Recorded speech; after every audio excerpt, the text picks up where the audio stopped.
नाज़रीन, आज दुनिया में टेलीविज़न का दिन मनाया जा रहा है। इसीलिए हमने टेलीविज़न के शदीद नाज़िर और नाक़िद नाज़िर मलिक को बात करने के लिए बुलाया है। आइए इनसे बात करते हैं। अस्सलाम वालेकुम नाज़िर साहब। वालेकुम अस्सलाम। अली मियां, बात दरअसल ये है कि देखो, हर शख्स जो है वो अपनी पैदाइश की सालगिरह मनाता है या फिर ज्यादा से ज्यादा अपनी शादी की सालगिरह को सेलिब्रेट करते हैं।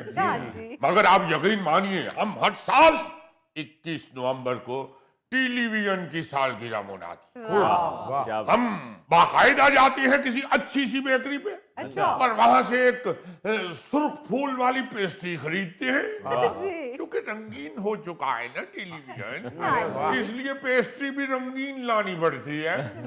उस पेस्ट्री को लाके हम एक प्लेट में रखते हैं और फिर प्लेट उठा के तो टेलीविजन सेट के ऊपर रखते हैं और फिर उसे काटते हुए साथ गुनगुनाते भी हैं, happy birthday to you, happy birthday to you. वाह वाह मलक साहब। एक मिनट मियां, एक मिनट। अबे ओ पेस्ट्री काटने वाली छुरी, एक मिनट, बात पूरी सुन लीजिए।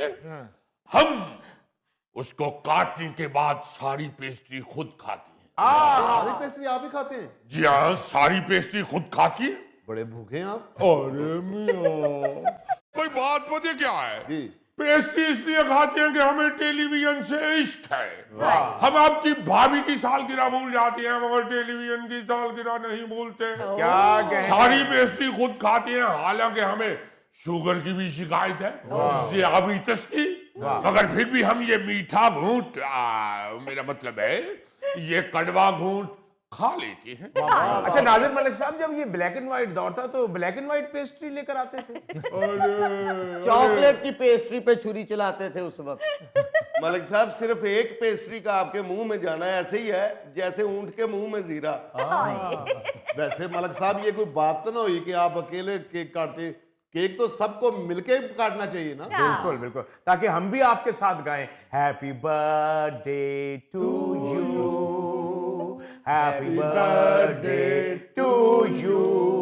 देखिए भैया, हम बिल्कुल तैयार हैं आपके साथ केक काटने के लिए, मगर एक शर्त पे काटेंगे। अगर आप में से कोई भी टेलीविजन के साथ हमारे जितना इश्क करता होगा। अली मियां, हमने टेलीविजन के साथ इश्क किया है। हमने अपने टेलीविजन के करीब नहीं किसी को आने दिया, जिस तरह बीवी अपने खामन के करीब किसी औरत को नहीं आने देती, बिल्कुल इसी तरह हमने अपने टेलीविजन के करीब कभी किसी को नहीं आने दिया। भुट्टो। और आप यकीन मानिए, भुट्टो दौर से पहले के हम टेलीविजन के नाज़िर हैं। क्या बात। हमें अच्छी तरह याद है कि हम टेलीविजन के ऊपर भुट्टो साहब की तकरीरें ब्लैक एंड व्हाइट भी देखा करते। अच्छा, वाह। भुट्टो साहब टेलीविजन के अंदर से कहा करते थे, लड़ोगे? हम सामने बैठ के कहते थे लड़ेंगे, वो अंदर से कहते थे मरोगे, तो हम टेलीविजन बंद कर देते थे। अच्छा किया मलक साहब, फौरन ही टेलीविजन बंद कर दिया, ताई ते अज तक वेखन दे हो। नहीं ते भट्टो साहब दे नाल ही चले जाना सी। अरे मियां, वो तो बहुत बड़े आदमी थे, बहुत बड़े लीडर थे। हम तो टेलीविजन के मामूली से नाजिर हैं। नाज़िर साहब, अब तो टेलीविज़न का दौर ख़त्म होता जा रहा है और हर गुजरते दिन के साथ नाज़रीन की तादाद में कमी होती जा रही है। अली मियां, एक बात याद रखिएगा, एक बात याद रखिएगा, टेलीविजन और गोरे रंग का जमाना कभी होगा ना पुराना। टेलीविजन का चार्म आज भी कायम है। स्क्रीन छोटी बड़ी हो सकती है, लेकिन टीवी नशरियात की वैल्यू कम नहीं हो सकती। बिल्कुल। आप यकीन मानिए, हम तो सारे इश्तिहारात तक देखते हैं। अच्छा। इश्तिहार क्यों वेखदे हो? नौकरी लभदे हो उथों? अरे भाई, ये जो इश्तिहारात होते हैं इनमें भी कमाल का आर्ट होता है। कभी आप हमारी नजर से देखिए तो सही। सॉरी, मेरा मुंह छोटा, मैनू ऐनक पूरी नहीं आनी। आपको क्या जरूरत है हमारे वाली ऐनक लगाने की? आप वो वाली ऐनक लगाया कीजिए जो बंदर ससुराल जाते हुए लगाता है। नाज़िर मलिक साहब, आप इतने पुराने नाज़िर हैं, आपको यहाँ नहीं किसी म्यूजियम में होना चाहिए। लो भाई, क्या बात कर दी है आपने? आप पढ़े लिखे आदमी हैं, ये बात याद रखिए। ये जो टेलीविजन का मीडिया है, ये नाज़रीन को अपनी तारीख, अपनी सिकावत से ऐसे ही जोड़ता है जैसे जैसे सुदर्शन जूते को जोड़ता है। वैसे आपने माफ कीजिएगा, आप हमारे बड़े प्यारे आर्टिस्ट हैं और हम आपके फैन भी हैं। बात आपने जूते खाने वाली की है।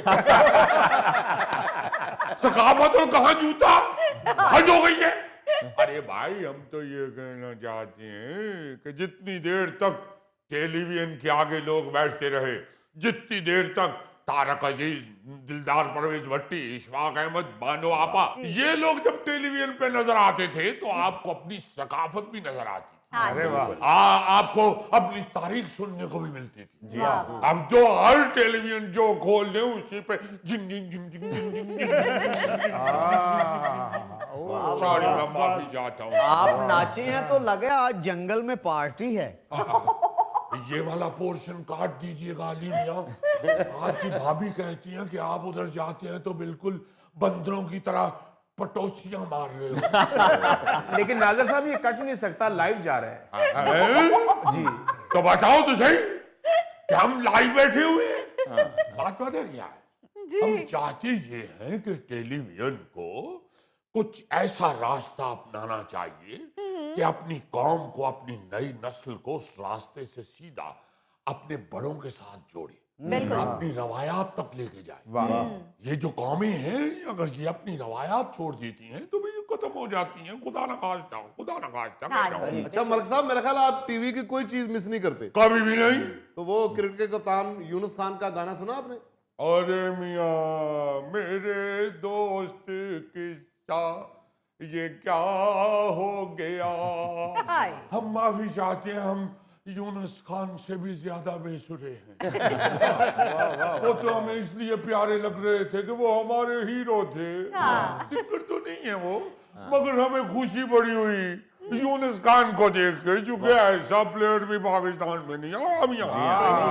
अब बात ये है कि आप देखिए, पूरी दुनिया में जो पढ़ी लिखी कौमें हैं, जिन कौमों ने तरक्की की है, वो हमेशा अपनी ये जो एंटरटेनमेंट की जो सारी फील्ड्स हैं, इनमें वो अपने हीरोज को दिखाते हैं। बिल्कुल सही। अपने हीरोज पे फिल्में बनाते हैं, अपने हीरोज पे ड्रामे बनाते हैं। हमें सास बहू से फुर्सत नहीं मिल रही। अरे मियां, कहाँ चला गया वो टेलीविजन जो ऐसे ऐसे खूबसूरत ड्रामे बनाता था कि रात को ड्रामा देखा और सुबह जिंदगी बदल गई। यकीन मानिए, मुझे बड़ी अच्छी तरह याद है कि हमने जनाबे मोहम्मद कबीर खान साहब का ड्रामा देखा था, घंटी।